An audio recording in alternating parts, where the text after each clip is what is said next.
Hello everybody, this is Bill Christoph with Dutch Oven Devotions. I know it's already past Christmas, but I'd like to share this story with you.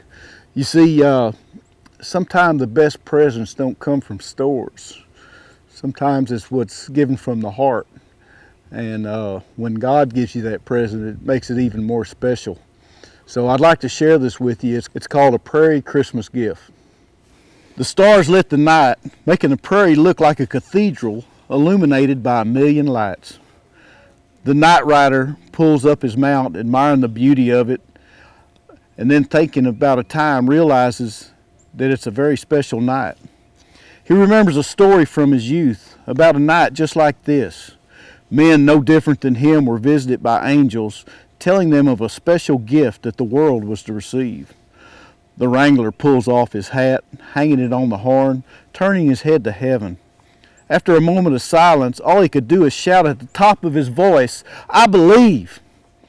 His voice echoes off the bluff, sounding like a chorus of angels raising their voices in holy majesty.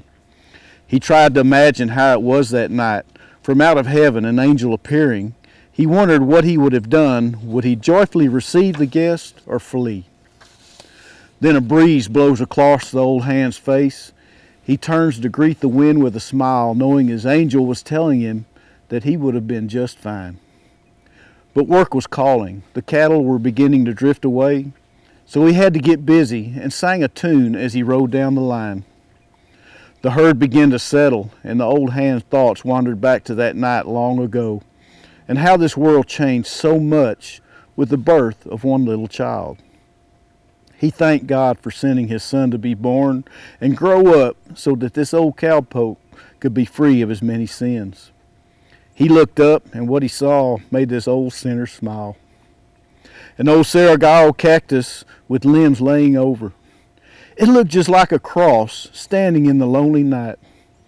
And above it was the brightest star this old hand had ever seen. He looked up and thanked God for the Christmas gift to a lonely old hand. He went to the ground and knelt at the cross, given to him by the Master of all, a present just for him on this Prairie Christmas Day.